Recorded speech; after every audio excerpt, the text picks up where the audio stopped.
Pemerintah Kabupaten Banjarnegara, Jawa Tengah menyiapkan hunian sementara bagi warga korban longsor. Saat ini korban masih tinggal di 5 titik pengungsian.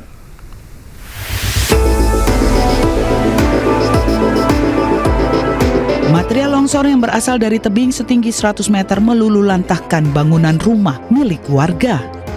Tidak hanya itu, kondisi tanah yang masih labil dan bergerak membuat sejumlah bangunan rusak parah dan jalan menjadi terbelah. Ini adalah kondisi rumah warga di Dusun Situkung, Pandanarum, Banjarnegara, Jawa Tengah.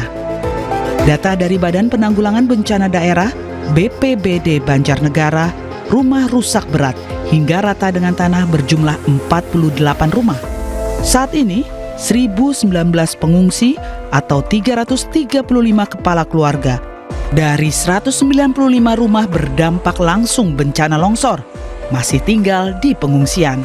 Walaupun kebutuhan dasar telah terpenuhi, warga berharap segera mendapatkan tempat tinggal yang lebih nyaman dan aman.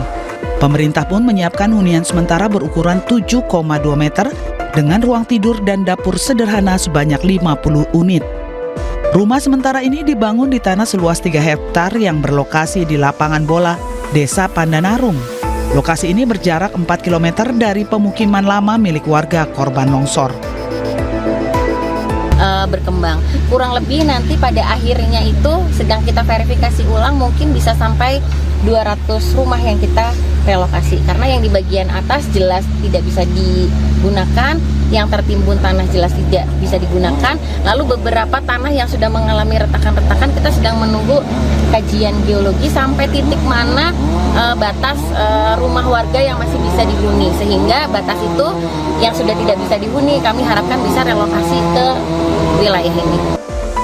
Diharapkan para korban longsor di Dusun Situkung dapat kembali menjalani aktivitas sehari-hari sambil menunggu kepastian relokasi permanen.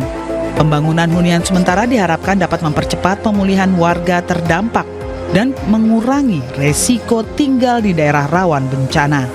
Dari Banjarnegara, Jawa Tengah, Nurdin Fauzi, iNews melaporkan.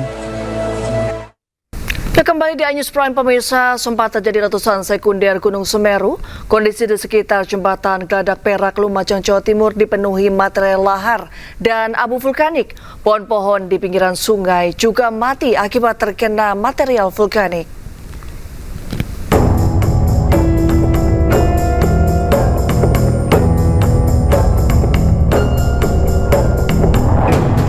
Sempat terjadi letusan sekunder Gunung Semeru.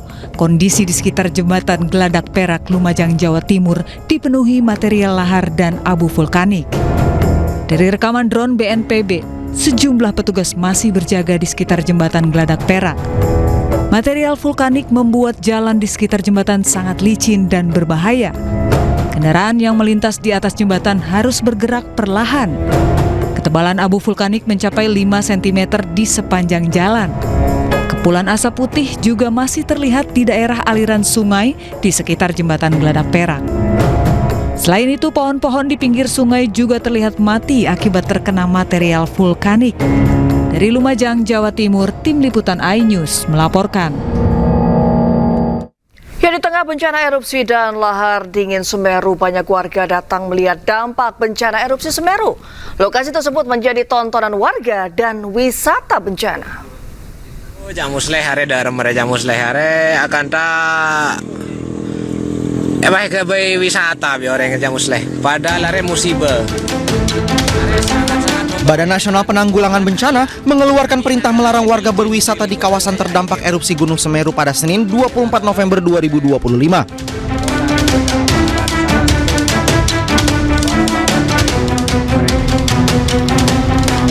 Agar larangan ini efektif, BNPB juga meminta agar pemerintah Kabupaten Lumajang, Jawa Timur bekerja sama dalam penyampaian perintah itu dengan memasang banner larangan di kawasan itu.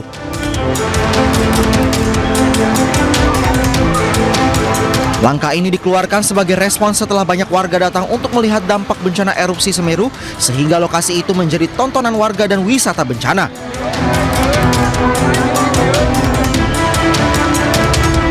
Hingga saat ini potensi awan panas hingga 4 km dari puncak dan bahaya lahar sejauh 20 km dari hulu sungai masih bisa terjadi. Ya pemirsa, curah hujan tinggi di kawasan pesisir selatan Sumatera Barat mengakibatkan meluapnya sungai Batang Tarusan. Imbasnya jalan lintas Sumatera, Padang, Painan, dan Bengkulu tidak bisa dilalui kendaraan.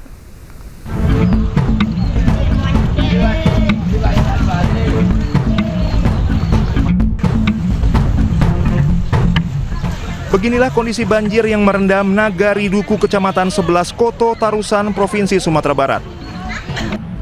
Banjir setinggi hingga 1 meter menggenangi pemukiman warga dan menutup akses jalan jalur lintas Sumatera, Padang, Painan, dan Bengkulu. Tingginya intensitas hujan yang mengguyur kawasan pesisir selatan sejak 2 hari terakhir hingga Senin pagi mengakibatkan sungai Batang Tarusan meluap hingga ke jalan nasional. Situasi arus lalin di tepatnya kami berada di daerah Jongah, Kenagarian Duku Utara, Kecamatan Tarusan, Kabupaten Pesisir Selatan. Dapat kita sama saksikan sampai saat ini arus lalin terputus karena naiknya air sungai. Kami juga menghimbau kepada para pengguna jalan bagi yang melewati Padang Painan atau Painan menuju Padang bisa melewati jalur alternatif melewati kawasan wisata Mandeh. Kami menghimbau kepada para pengguna jalan agar berhati-hati, utamakan keselamatan daripada kecepatan. Dari data sementara BPBD Provinsi Sumatera Barat, banjir yang terjadi di daerah Tarusan ini merendam puluhan rumah warga serta area pertanian. Hingga saat ini BPBD masih melakukan pendataan dampak akibat banjir ini. Untuk sementara arus kendaraan dari arah Padang menuju Painan dan sebaliknya dialihkan ke jalan kawasan Mandeh. Dari Kabupaten Pesisir Selatan Sumatera Barat, Budi Sunandar Anyus melaporkan. Ratusan rumah di pinggir sungai Batang, Sumatera Barat tergenang banjir. Ketinggian banjir bervariasi mencapai 2 meter. Evakuasi para lansia. Satu persatu korban banjir di Padang Pariaman, Sumatera Barat. Curah hujan tinggi dalam 2 hari mengakibatkan 10 kecamatan dilanda banjir. Terparah di Kecamatan Ulakan, Tapakis. Di lokasi ini ratusan masyarakat terpaksa diungsikan karena genangan air mencapai 2 hingga 3 meter. Yang diungsikan? Ya, kita bersama tim BPBD masyarakat itu dari pagi sudah mengevakuasi, bahkan dari subuh bersama perangkat nagari sudah berupaya mengevakuasi warga yang terdampak banjir, terutama itu kaum rentan, lansia, balita dan ibu hamil. Di mana kita ungsikan? Jadi untuk pengungsian di titik utama itu di Surau Kalampean, dekat Pasar Nagari Kampung Ulakan. Namun demikian ada beberapa titik lagi tempat pengungsian kita ada di Surau Pelak Pisang dan ada di Surau Pari. Dan ada beberapa memang di rumah warga yang tidak terdampak banjir pada hari ini. Jumlah kecamatan yang terdampak itu ada 11 kecamatan, kemudian jumlah nagari yang terdampak ada 11 nagari, yaitu 17 nagari. Kemudian titik banjir ada 10 titik, kemudian titik longsor juga ada 5 titik, kemudian pohon tumbang ada 2 titik. Rata-rata ketinggian banjir itu ada 1-2 meter. Sebagian masyarakat yang terdiri dari anak-anak dan lansia terpaksa diungsikan dengan perahu karet.